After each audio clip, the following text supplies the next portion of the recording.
Hello and welcome to Beyond the Arches. I'm Daniel Noorthoek, and with me today we have Nicholas Glick. Hey, Doc. How you doing, Nick? I'm doing all right. How about yourself? Doing well. Today we're going to talk about experience matters. Absolutely. What I've learned and some stuff that I've learned in doing 5,000-6,000 arches plus. And you know, we've spanned a lot of different ways. We've cut the apple a lot of different ways, and so we've learned some lessons. Yeah, hopefully today in this podcast, you know, as a listener, as a potential patient, you're going to be able to maybe hear a little bit of the background of what Dr. Noorthoek has seen over his, 5,000 arches, some of the failures he's seen, some of the positives, how he starting with 6 implants, then maybe going to 5 and then going to 4, and the reasonings behind that, because as a consumer, you're going to see a plethora of different kind of marketing materials, and it all sounds really cool, but Dr. Noorthoek, you have experience doing all that, so you can actually kind of lead a little credence on why your protocol is the way it is and how you kind of got there. Yeah. The number one thing I've learned is that you do lose hair, and your hair does turn gray under stress. Yeah, I'm pretty young, but working for Dun & Warren, I have a couple gray hairs on the side. I remember when you grew your first one. I was proud of it too. I think this episode could easily be a 10-year podcast, right? Just follow it for 10 years. But I'd like to this won't be long enough to kind of cover so much stuff. We're going to cover some of the stuff you talked about, but I'd like to make this like sort of like a mini segment that we do sort of occasionally along the way, because it is part of what we really work off of, right? It's what I've learned from doing these cases, and what you've learned in working in the lab. What we all do at work is kind of impart and kind of build and grow that whole thing, and it becomes sort of your identity, right? You become what your past experience is. And so it's a very, very big topic and very, very broad. There are a couple things that I was going to, kind of highlight. So, and it was another, yet again, I kind of think about these a little bit ahead of time, not terribly so, but I think about them a little bit. And one thing I was thinking about today is that the number one thing, this is Dr. Dan's number one thing that I see or have learned with the experience of thousands of arches is, generally speaking, a patient that goes in hyper nervous of some certain thing happening will generally speak that into existence, where they are more likely to have that happen. If a patient is really nervous about an implant, or let's say the tooth color being wrong, somehow, some way that will end up happening. It really does kind of speak into existence. Now, the way you use that experience is you say to yourself, this person's really concerned about an implant failure. I'm going to make sure that I overbuild this or make it so that it's really locked tight, so that reduces what they've already spoken into existence. But that's really, honestly, like the number one sort of just take home, dilute it down, just what is the number one little nugget that's sort of shocking or something different. That's probably like number one. Like the person that is the most concerned about getting an infection, they're probably going to get one more so than the average person. The person that is hyper nervous about the sedation, they're the harder ones to calm down, right? That things affect them in that way that they've sort of spoken into existence, which is interesting to me. Yeah, and as a clinician, that's your number one job now is, okay, well, this patient just put up their walls, their concerns. Now, at least you know how to try to overcome it and do your best, like you said, for implants or making sure that patient's comfortable and numb, the lights are off in the room when they're getting the sedated process. But you wouldn't be able to overcome any of that if this was your first arch. So I'm sure you have taken different tactics from arch, 100 to 500 to 1,000, and continue to learn and kind of be a little bit more creative in your ways of calming a patient or listening to them and understanding their concerns, compared to when you first did your first full arch case? Yeah, it's a little bit like when you see like the mouse through a maze experiment, and they run them through. You know how they like? Have you ever seen the ones where they run it through a maze like 4, 5, 6 times, and the times get faster and faster, and the solves get faster and faster? Same thing if like we'll say it's a puzzle, right? Every patient's a puzzle. If you're actually doing a jigsaw puzzle, and it's our first time doing a 25-piece jigsaw puzzle, you and I doing it together. Let's say it takes a minute. I don't know how long it takes to do a 25 piece, but it's going to take us longer than if you then immediately dump it over, set it back out, and you and I do the same thing. It's going to be easier and easier. And so it is that sort of same thing over and over. And so that part got in the middle of this, you know, let's say in Arch 3 to 5,000, it was really, really fun to see that efficiency of doing so many puzzles work out. But there's another thing that's sort of intangible as well. It's decision making, right? It's how much time do I need to make a decision or address a problem or fix something, and how much information do I need as well, right? Because you start to learn, well, I don't really need to see that piece of information because it's this same thing every time, right? So your flow chart's changing all throughout your career. And the funnest was really when it was starting to get really efficient. And because it was efficient, because you see those things work out, you can do a little bit more of a minimal surgery. You're not hurting the patient as much. So your results get improved over time. That's where it gets really fun, is when you start to see really, really low complications that you could address if you ran into because you have the experience, but you're running into less of them because of the decision making that you've had to make hundreds of times, right? Not to keep going back to football and Super Bowl kind of stuff, but it's the same thing as, you know, Tom Brady or Patrick Mahomes making a decision, just a simple decision, just what to eat on Super Bowl day. They're going to be a whole lot more prepared because they made a mistake and ate too many pieces of sausage or bacon on their first one. And it made them sick, right?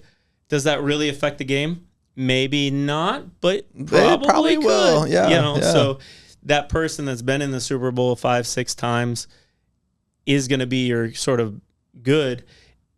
They may not always win, right? We're still in the human body. We're still doing surgery. But the person that's been there the most is going to be the one that's sort of the most reliable to make the decision. And so experientially or experience-wise, when you're starting your career, you see bigger complications, right? Or more. You see more. Probably because you don't have the experience to really make the decisions in the move. And then you start to see less, and you don't ever really attribute it to your technique or you. You're just like, oh, these implants must be better. But in reality, it's you improving the efficiency and the speed and the post-operative fallout and things like that. So that's been really fun. If I look back and I start to think about things like, oh, well, you know, that patient, I got more infections because I was making decisions while they were open, or I was trying to figure out how to fit this guide in.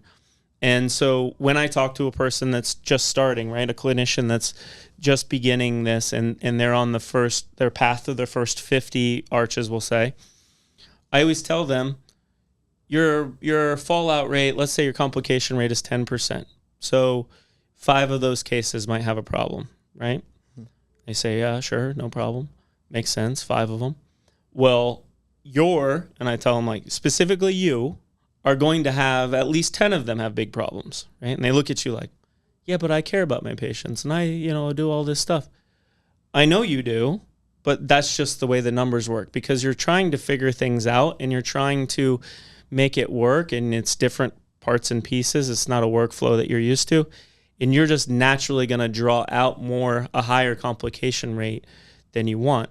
And that is a little bit of the cool part to observe too, with it's a little bit a safeguard, right? So we as Dun & One that have sort of made it as an established brand, we're a little bit insulated where we've made it over that hurdle, right? And that hurdle could be different things, but it could be 50, it could be 100, it could be 150.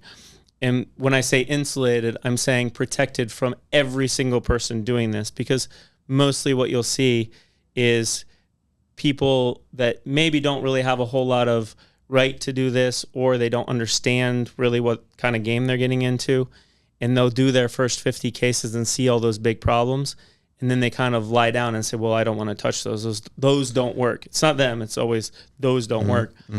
And that kind of protects us from competition in a way, because, and rightfully so, because if you don't have the chutzpah to make it over the 50 or the 100 or whatever you want to draw the mark at, then maybe you shouldn't be doing it. Because as sexy and fun as they want to make this in dental shows, and as sexy as fun as they want to make it in training, and as sexy and as fun as they want to make it with marketing to you as the patient, that's it comes with it doesn't, it's not for the faint of heart.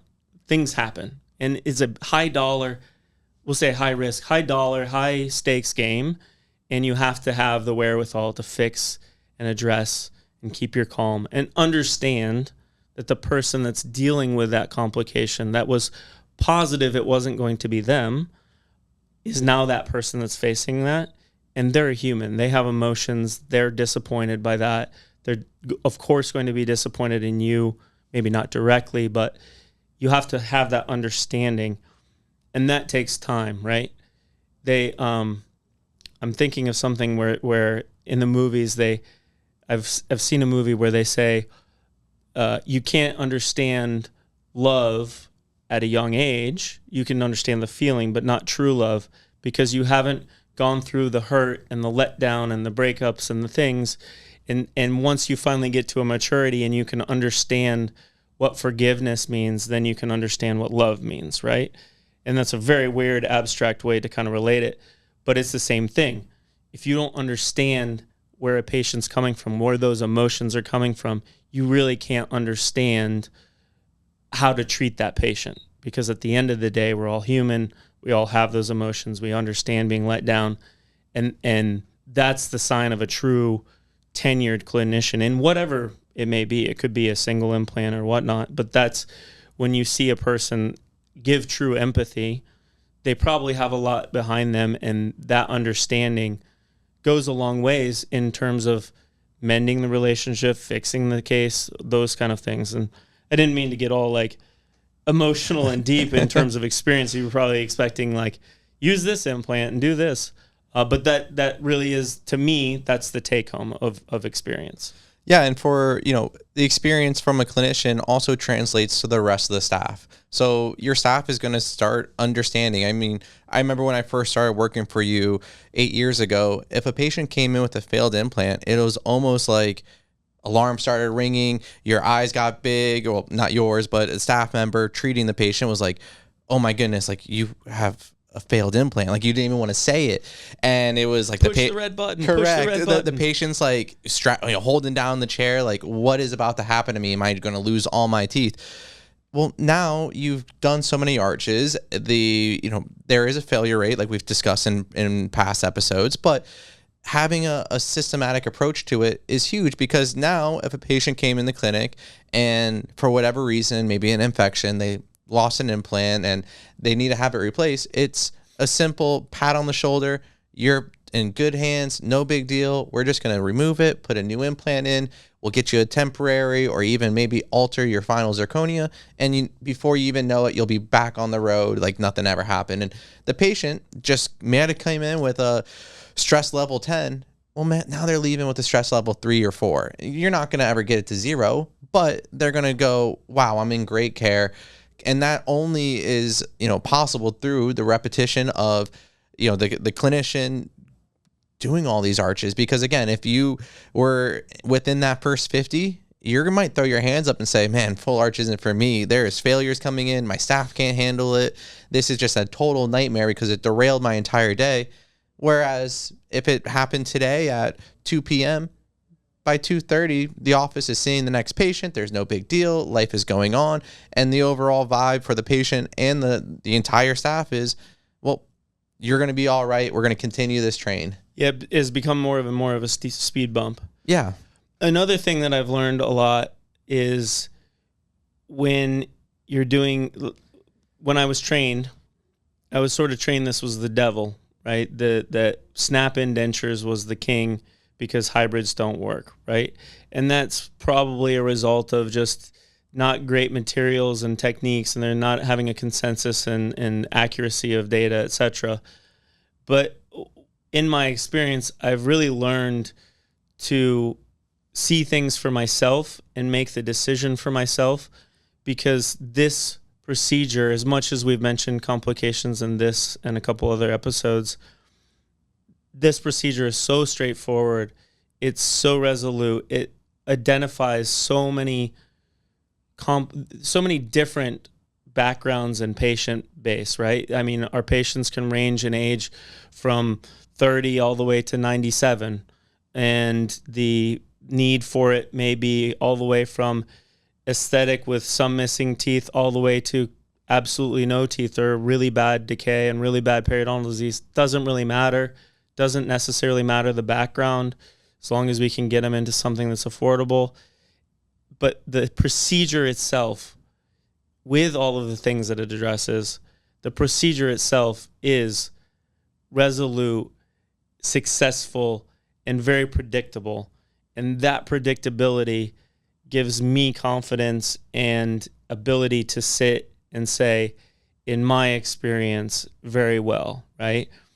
If my experience was different and the case wasn't, and the procedure wasn't that way, then my experience would be that I don't own Done & One and I don't have this procedure. Sure.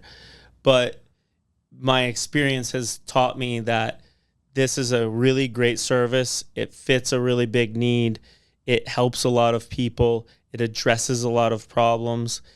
And it's not always what the talking heads say that is correct. It's not even necessarily what the research says. And I follow research pretty well, but what you can use to guide you is good, solid, rooted fundamentals, good, solid surgical technique, good sterile technique, good employee hiring, good machinery, all of those things. If you follow those basics, the rules of the traditional what can be done can be bent a little bit, which is interesting because it reminds me, it's probably a faux pas to mention Tesla these days, but it reminds me of Tesla. I think you and I were talking about it. One of their little secret sauces is when they started this company, since they weren't one of the big ones, they sort of got disbarred from simple things like latches, vent covers, you name it, rear view mirrors, and they had to start from the ground up, sourcing vendors, designing, and that's sort of been one of their key. When you sit in a Tesla, I drive a Tesla that has not been vandalized yet. I drive a Tesla, and when I sit in it, it's a very different experience than anything else, and it drives great, and it works wonderfully.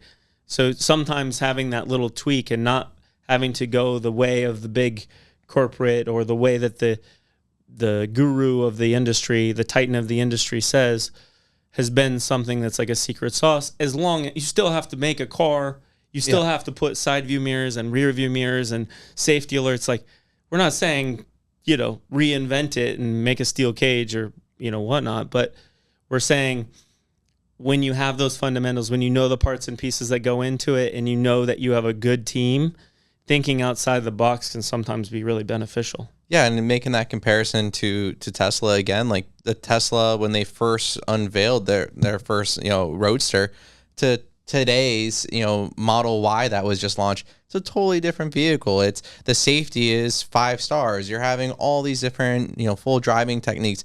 The same way with implant dentistry. I mean, we'll see clinicians sometimes post on Instagram that they did an all on 10 or all on 8 or all on 6, and does it look cool?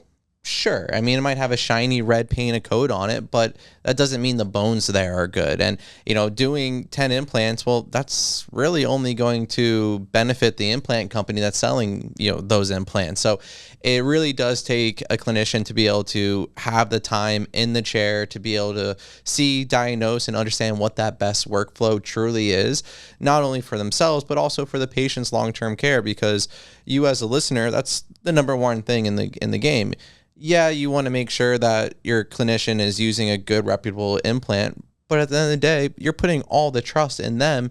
So you want to make sure that they've gone through the trials and tribulations to make sure they're going to give you the best possible result. So I find that, interesting a little bit about how your career has taken off, and you've devoted pretty much your entire life to this full arch dentistry side of things. And that's the only procedure you do. You're not out here doing, crown and bridge cases. You're not doing individual root canals or something of that nature, which you're more than capable of doing. But having it be an implant dentistry focused bit has really allowed you to tailor your protocol to what Dun & Warren is today. And it's something I think that patients really adapt well to once they start to understand why you do these things. Because I'm sure they come in on consults and say, well, Mr., this different clinician has said, well, I need 8 implants or I need 6 implants. And you're going to come in and say, well, maybe your case does need 5 or maybe you do need 4, but this is what my protocol is.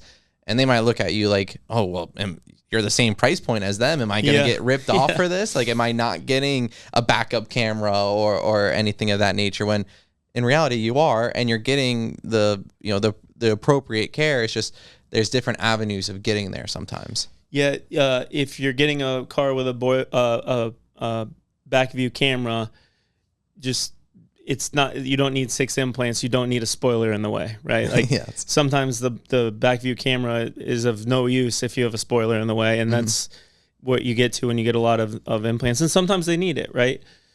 My career has been lucky in the fact that where I've headed and what I have gone to, being full arch, is truly just been a road or a river or however you want to, a hill of following something that's predictable and following something that feels good for the patients and feels great to be providing an offering.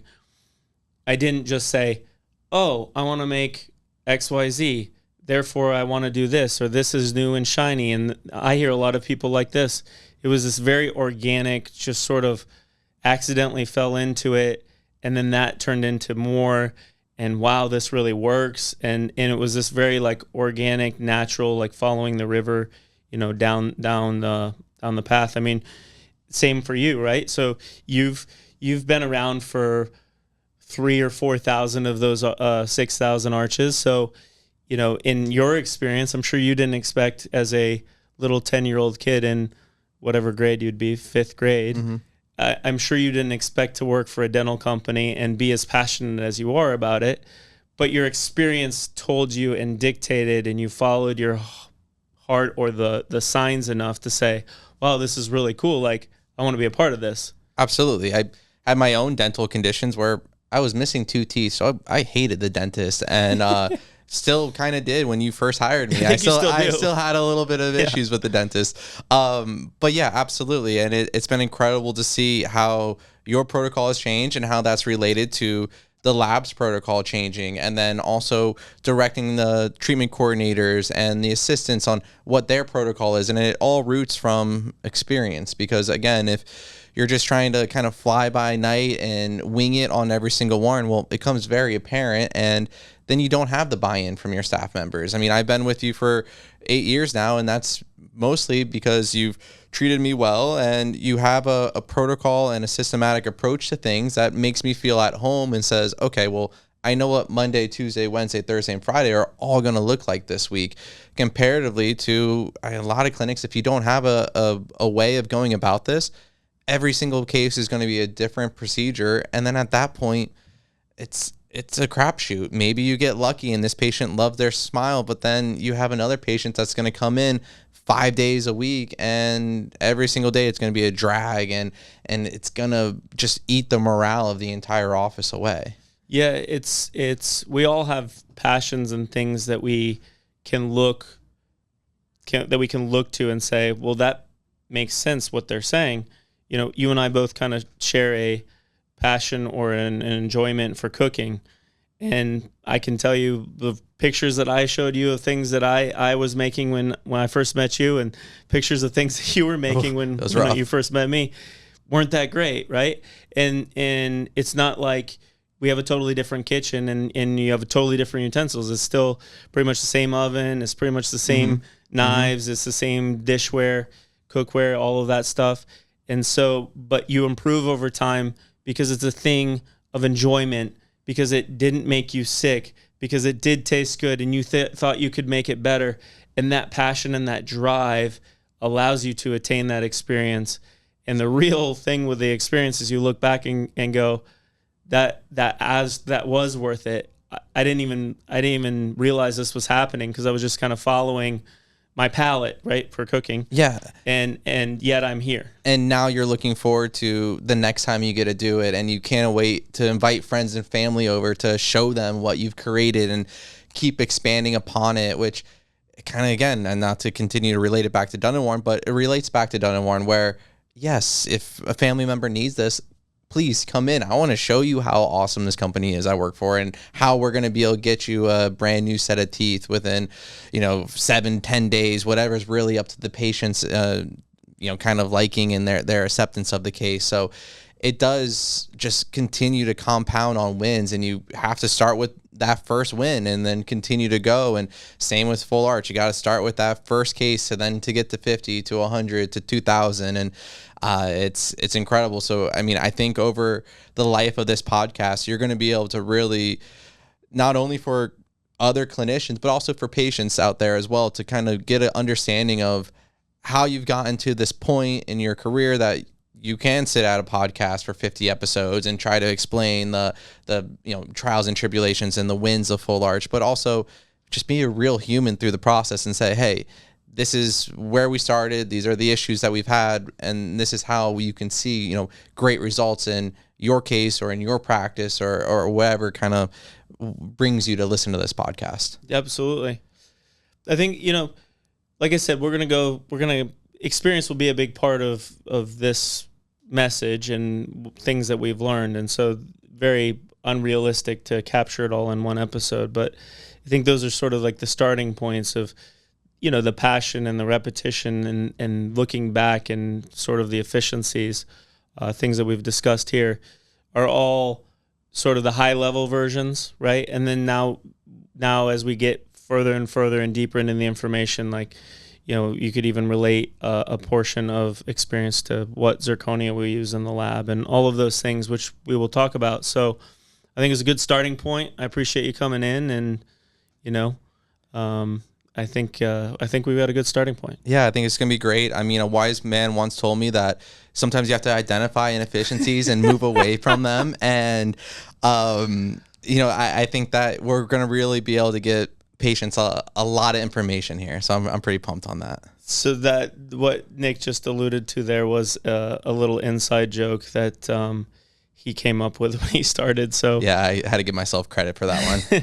It was a wise man now, maybe not so wise then. Not then. I didn't have gray hairs then, but which is another tale of experience. Yes, sir. So we appreciate you listening. Like, subscribe, and submit any questions if you do have any. We'd like this to be conversational and personal, so that relies on you asking us for what content you would, or telling us what content you would like, asking us questions, interacting with us, and so we appreciate your listening, and look forward to seeing you next time. Yep. Have a great one. Thanks, Nick.